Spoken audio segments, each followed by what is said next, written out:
Hello, friends, and a warm welcome to today's discussion on sustainable fashion marketing, and just general sustainability. And I'm really delighted to welcome a very special guest, Professor Gianpaolo Vignali. I hope I pronounced your surname correctly, Gianpaolo. And so Gianpaolo is a professor of sustainable fashion business at Manchester Metropolitan University, and he's published widely on sustainability related topics. And I know Gianpaolo is very, very passionate about sustainability in general. So I met Gianpaolo during his keynote presentation at University of Bristol. And honestly, this was the highlight of a year for me. This was one of the most impactful presentations I've attended. I've reflected on it so much, Gianpaolo. And I would say probably my sustainability, I don't know, IQ or sustainability intellect was pretty low before that. And after attending it, I've learned so much, and I think my sustainability understanding just doubled at least. So thank you so much for coming to talk to me. You're very welcome. Very well welcome. So my first question, Gianpaolo, I read that you have a degree in mathematics. How did you end up researching sustainability? That's a great question, Rashan, and I'm humbled with the introduction and the comments that you've made to start off this discussion. So mathematics, really interesting point. Really, I've always been a logical person growing up, and as a young child, my father was an international marketing professor. My mother was a lawyer. So when I was at school, I wanted to do the things that I was really good at, which was problem solving. Now, one of the main subjects that got me through the problem solving crave was modern mathematics. My father wanted me to do marketing, my mother wanted me to do law, and as a rebel teenager, I decided when I was old enough to go to university and read mathematics at what was UMIS, the University of Manchester Institute of Science and Technology. And I got a great sense of satisfaction out of doing that, being presented with very difficult and complex problems in the world sometimes is where you're at your best. And I tend to fall asleep on a problem and wake up in the morning, and my logical brain seems to sort things out and puts things into boxes so that when I do wake up in the morning, there is a sort of a semi-solution that I can then start working on. So for me, mathematics was a release around problem solving, and that's been very much part of my career in the past and my future career is really analyzing problems and trends and seeing how we can come up with some of the real world solutions to combat those. And that led me on to sustainability, really. So, after doing mathematics, I went and did a master's in strategic marketing. So, my father's influence did have a little bit more of a push on the direction of travel where I went to when did my university career. And then after that, I did a PhD on case study technique, a methodological PhD, and it was a PhD by publication. So looking at all the different bits of dissemination or work that I've done previously and combining them together and formatting a PhD around the case study technique, looking at Yin's work and how we can explore that in a marketing and a management discipline. Post PhD, I then took my first role as a lectureship at what was Leeds Metropolitan University, which is now Leeds Beckett University, and very quickly moved on to Manchester Metropolitan University, working in the clothing design and technology department. And now my interest in clothing and my interest in fashion became relevant in the area of marketing and management. So that was my route into the discipline of which I research into. And as we're quite fully aware, over the last 5, 10, 15 years, there's been a strong emphasis on sustainability within the fashion industry. And there's a lot of interesting concepts and stories, very much dictated or pioneered by Marks and Spencer's back in the day with their Plan A strategy. Many other retailers have started to adopt corporate social responsibility practices and lead into the world of sustainability. And now, which is what I'm really excited about, is that there's some very good, interesting policy discussions around sustainability and the fashion industry that I'm contributing to. So yeah, that's a little bit of a background of how I've arrived at this point and why I've got into sustainability from that maths degree. Thank you very much. That's very interesting. How you're coming from the solution focus, like problem solving kind of focused perspective. Um, I mean, there are lots of terms floating around sustainability. So you mentioned corporate social responsibility and now policy making. I do think it's very, very important. We're not just obviously talking, researching about it, but you are contributing to the actual policy making part, right?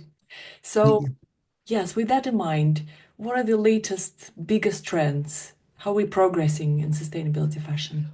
Well, there's a lot going on at the moment. When we talk about it, to try and unpack the word sustainability, it can mean so many different things. One of the areas that I'm looking at is social sustainability. So looking and seeing how we can introduce different kinds of models into the retail landscape to support additional changes in society. So one of the projects that I'm working on or putting a bid together for at the minute was around trying to engage marginalized children in sport, actually getting them prescribed education, and the long-term benefits of that obviously means a reduction in being involved in crime.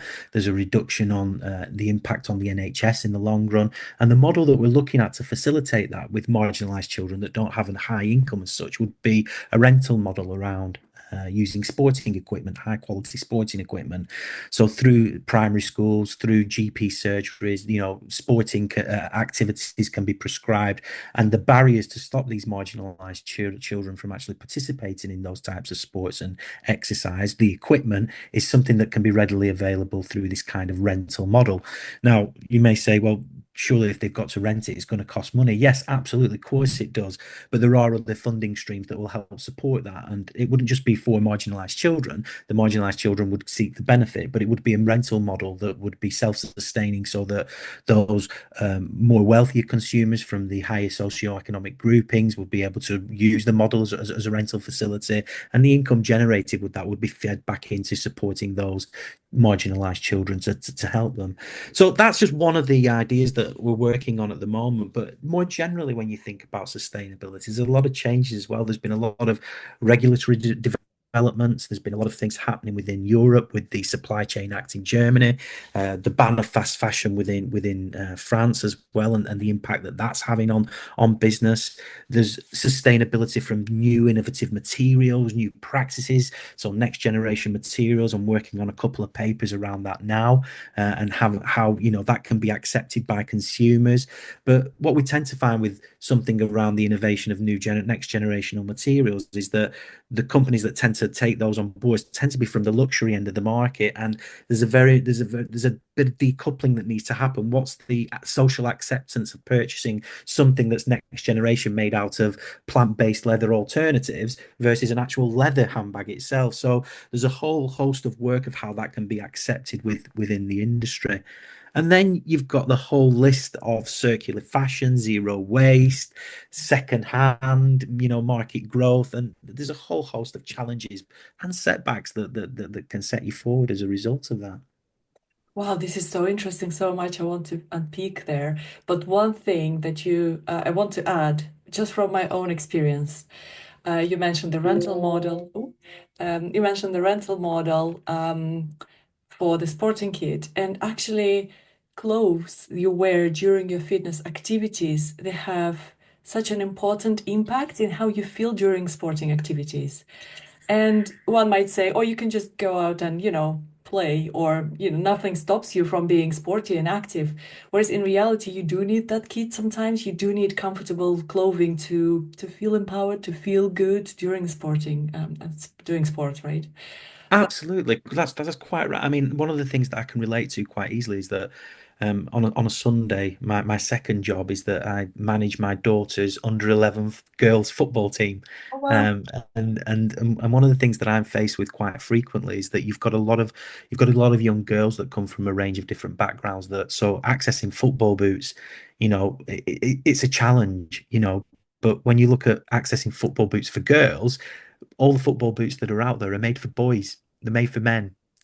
There's no football boots that are specifically designed for the female posture, the female body, the ergonomics of how a female would run, walk, etc., exercise. So what we're seeing there is a lot of injuries, for instance, that are happening within female football because of the type of equipment that they have. So having those challenges of having access to the right equipment, whether it's designed for its use or just merely having access to the equipment when you haven't got the money, is so important. And that rental model is something that I feel very strongly and passionate about that would help facilitate and increase that level of activity. Yes, 100%. Okay, and the next one, you mentioned initiatives culturally, and I think you mentioned France and the fast fashion.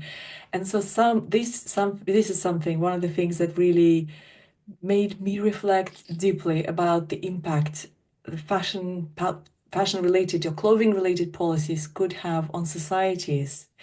So when we discuss this in the marketing unit, the module that I teach, a lot of students say, "Oh, for example, Shein is this big bad wolf in the fashion industry, right? Because they produce and then it's really disposable clothing. They're very cheap. The delivery of these goods, they're also kind of cheap and disposable, have a lot of impact on the environment and things like that." And so that led us to discussing banning fast fashion altogether.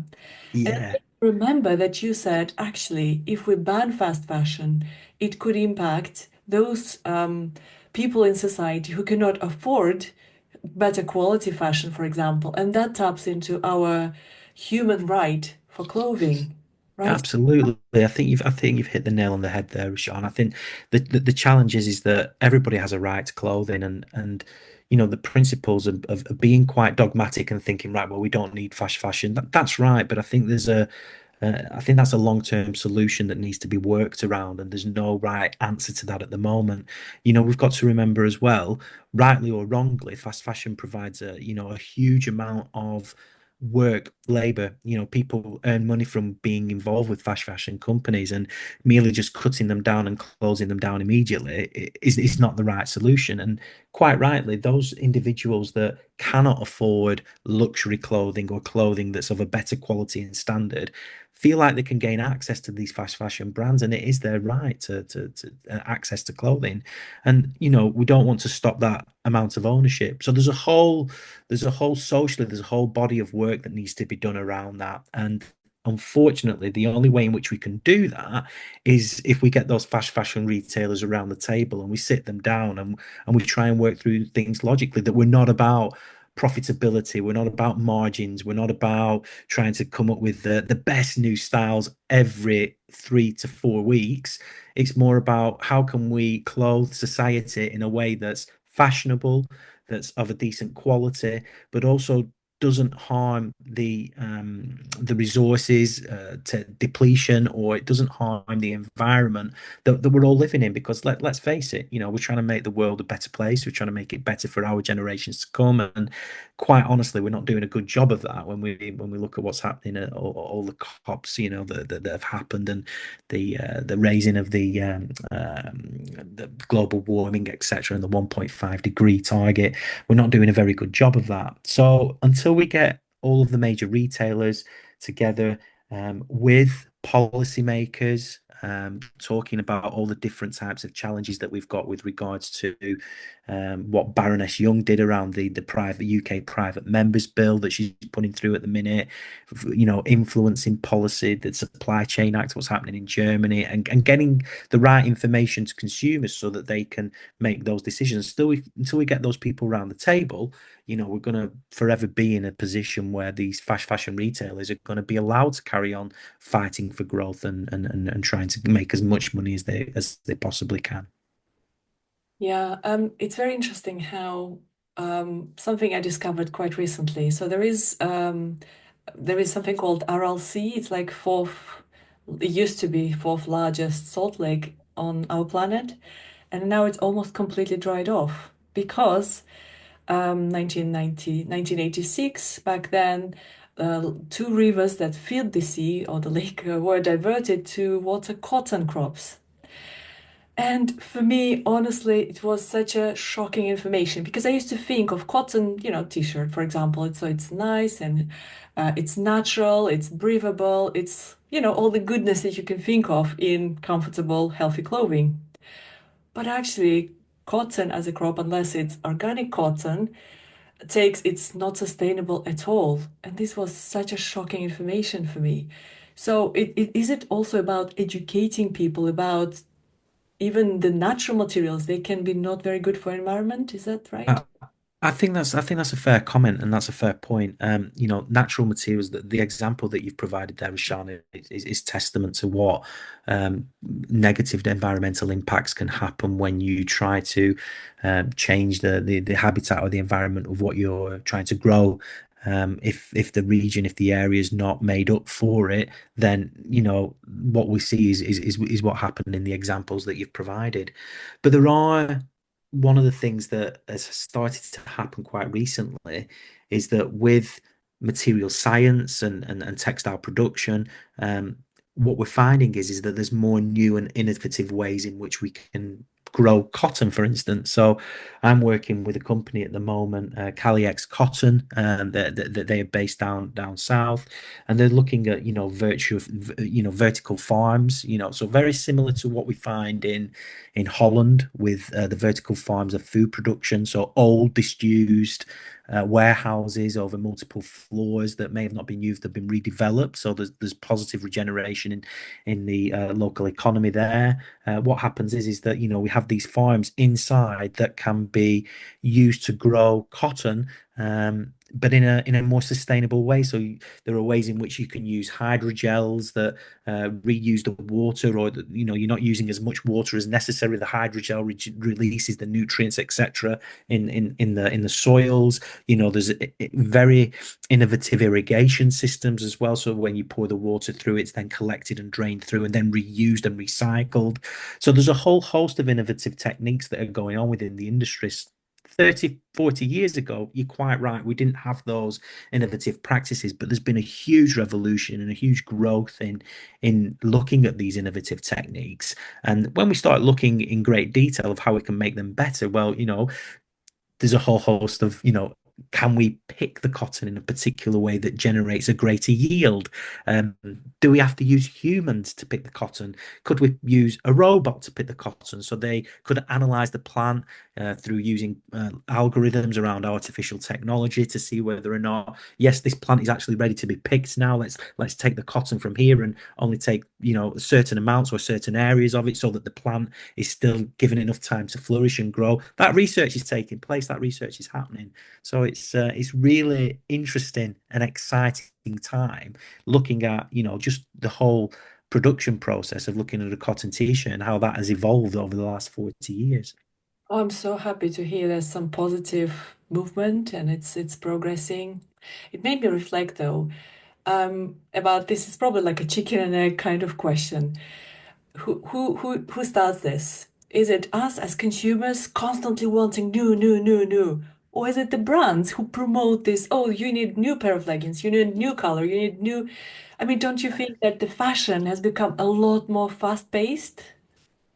Yeah, it has, and that's been born out of when we moved into the new millennium and the growth of your fast fashion retailers such as your H&Ms and your Zaras and your Mangos, and it goes on. The list goes on and on and on. How do we change that chicken and egg? I think it has to happen um, from all angles, and this is what I really feel from what I would say a fashion revolution perspective. Not only does it require consumers to become more informed so they can make better decisions when purchasing clothing, and I'm not saying that that affects every single consumer, because we alluded to previously that those from a lower socio and economic grouping would want to still have access to clothing. It's their right, and value retailers provide that access for them. So it's a very delicate balance of how we need to operate. But yeah, it's definitely education. So it's educating consumers. It's also the ways in which that's happening now, where brands themselves start thinking about designing for circularity. So it's okay making a garment, but once you finish with that garment, what do you do with that garment? What's the correct way of disposing it? Can that garment be deconstructed?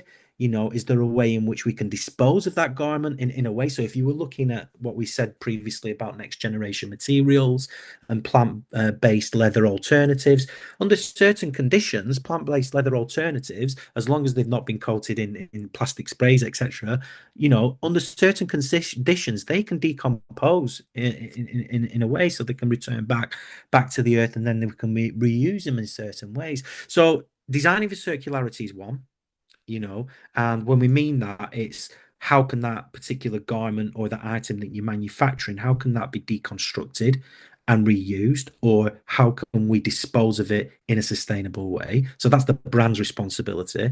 Also, part of the brand's responsibility is providing that information to the consumer. So then the consumer's responsibility is how can they make better and more informed decisions. But the last thing and the most important thing is to speed up this process is that we need policy and we need the support of governments. We need that impotence of pushing that forward. And it's okay going to your COP committees and having them at all different places, all and signing these pledges. But unless we come up with actual practical policy that's going to change this and actually push forward with it, we're still going to be finding ourselves in this position in 5 and 10 years' time.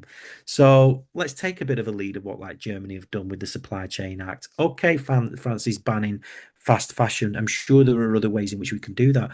How can we make less of a stigma associated to secondhand clothing? Because that's quite a big one for a lot of affluent populations.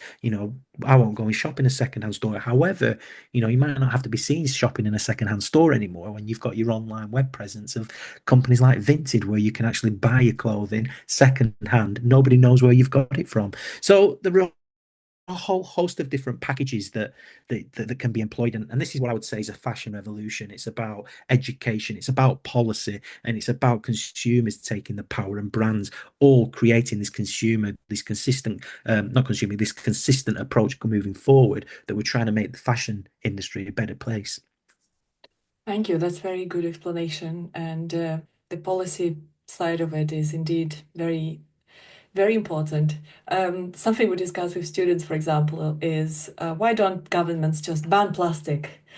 And it's like, yeah, quite a complex issue, isn't it, with policy making? So it's not as straightforward usually. You mentioned what Germany is doing with their supply chain act. Can you just tell me a little bit about this? Because I don't know anything. Yeah, and it's where a lot of direction of travel. So we will probably know this better of talking about this using the term digital product passports.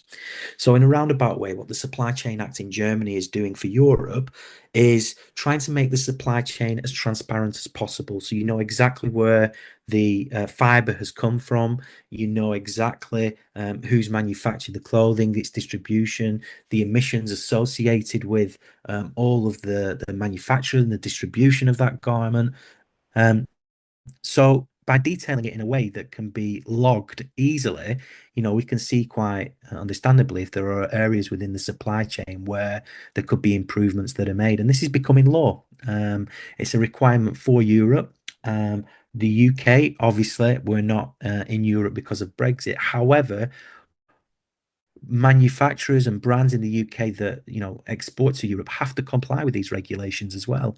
So digital product passports and the recording of that supply chain is becoming really important and will come into force in the next few years. However, the UK is not ready for it yet. And when we look at fashion companies within the UK, SMEs particularly, they represent 80% of businesses within the UK within the fashion realm.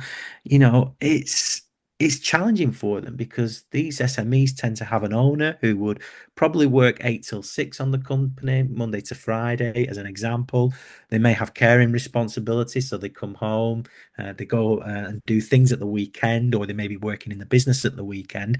When are they going to have the time to actually sit down and train and understand how to comply with these regulations and these laws? And it's coming quick and fast. So I'm working with the UK Fashion and Textile Organisation. We're putting a bid in at the moment with the British Retail Consortium as well, looking at developing a package training to see how we can use some of the work that we've done within our research group at Manchester Metropolitan University and say how we can convey that to owners of SMEs so that they're not left behind. They have that opportunity to grow, because with growth they can invest. With investment comes jobs. With jobs comes prosperity. So there's a whole host of challenges that are associated with that itself, and it's making sure that okay, we're not in Europe anymore, but we do need to keep abreast of what's happening over there, because a lot of our businesses are impacted with what happens over there.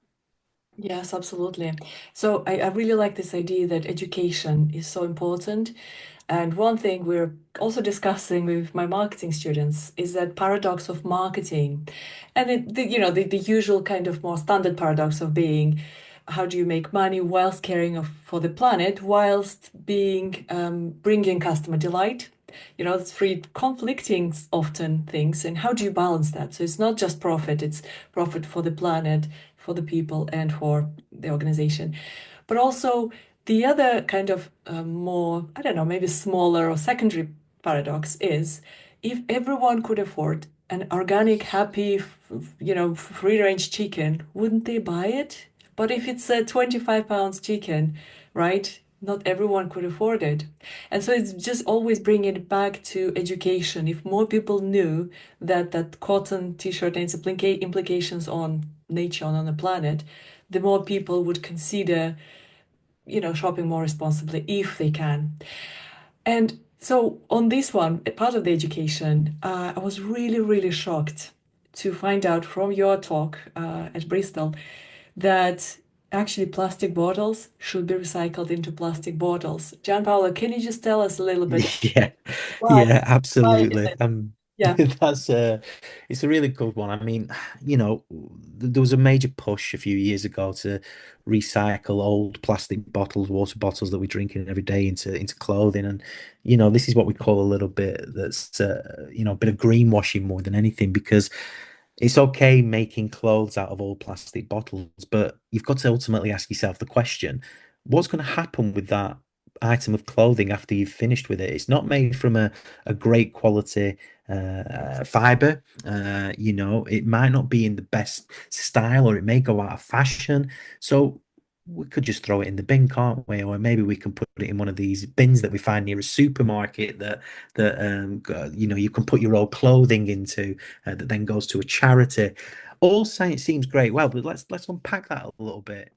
If you put your clothes in a bin or to a charity, in a bin they go straight to landfill, and we have the problem of what we find with the Atacama Desert in Chile, where it's become a massive dumping ground for old clothing, in particular fast fashion companies and brands are represented there quite heavily.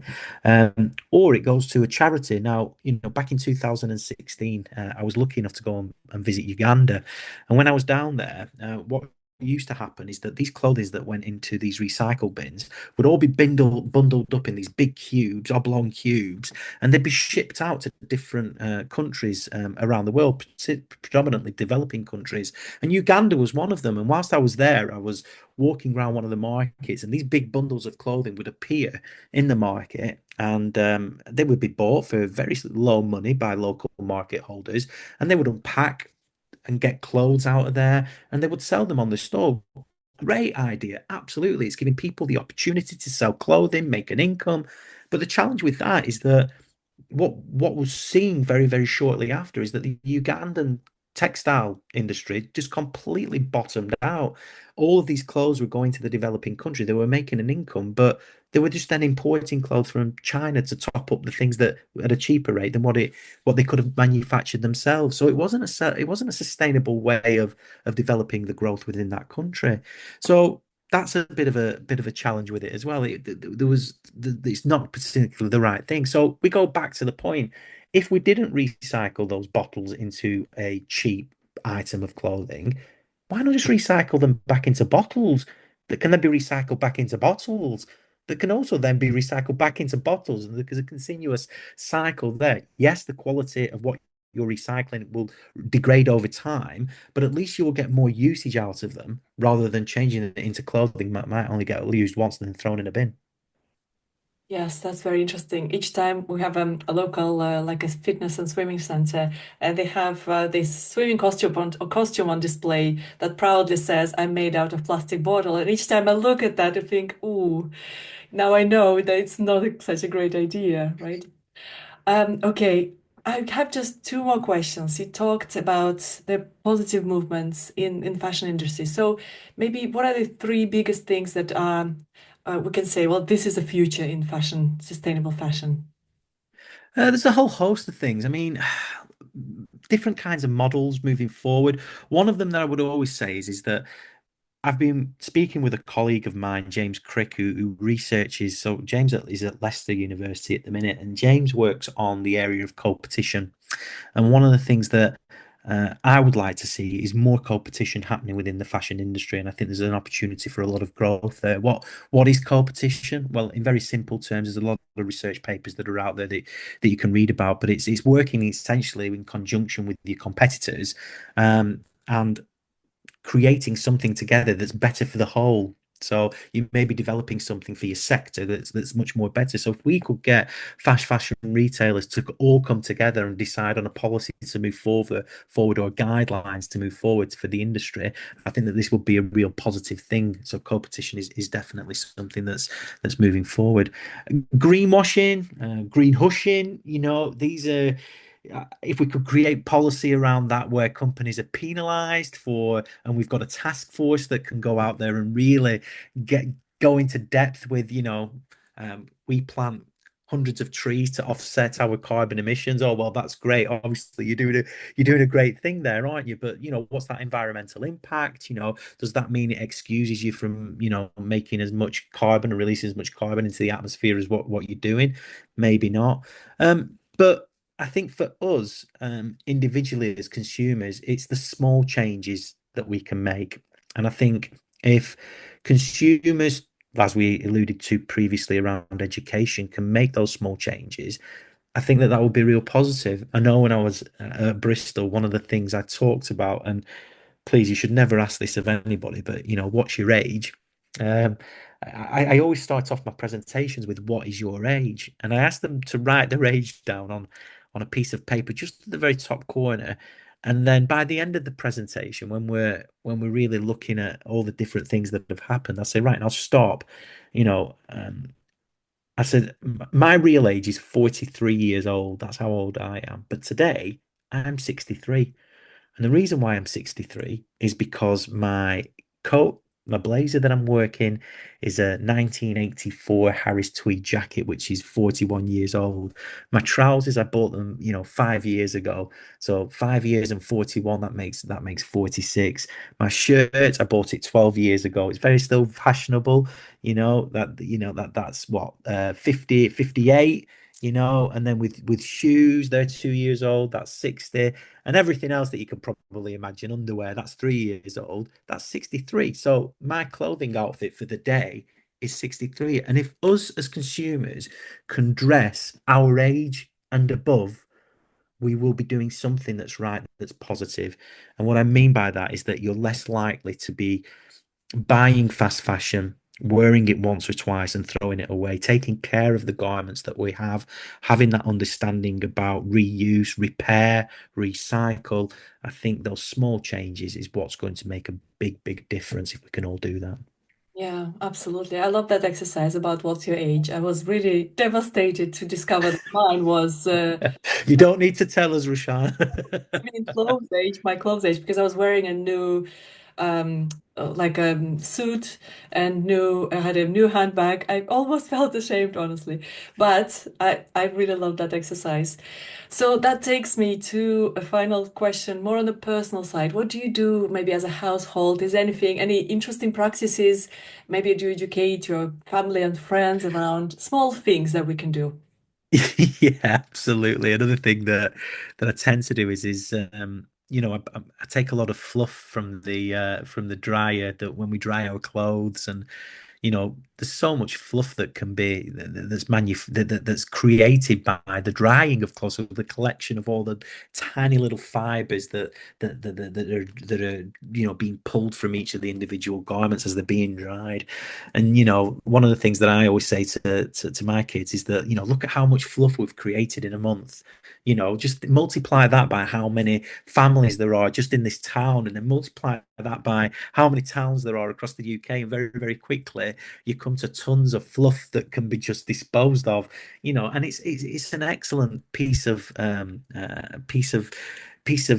fibers really. So, you can put them in your shoe, you walk on them from, you can create felt, you mat them together. You can use that felt for a number of different activities, like putting them on the bottom of furniture on hard floors, or, you can leave the fluff outside for the birds to come and collect in spring so they can, make their nests. And there's all those kinds of things. Okay, if you've got fluff that's made of plastic fibers, the challenge is that that could then go into the soil and then be absorbed, and that's not a positive thing. But there's a whole host of things rather than it being thrown away. It can act as insulation as well. So small things make a massive difference. The problem is we all have to do them, and when some of us aren't doing them, then it makes it that challenge of trying to problem solve a little bit harder. Absolutely, yes. Gianpaolo, thank you so much. It was very interesting hearing all this. I've learned even more things about sustainability and sustainable fashion. I really appreciate it. So I think for me, some of the key takeaways are, those small steps and small actions we can all do, hopefully that which will then accumulate over time. Importance of policy, of course, and probably the third one is there's very big essential foundational importance of education and educating everyone around this. But it's not just as straightforward, is it? Thank you so much for coming to talk to me. I really appreciate it. Thank you. Thank you. Thank you, Rushana.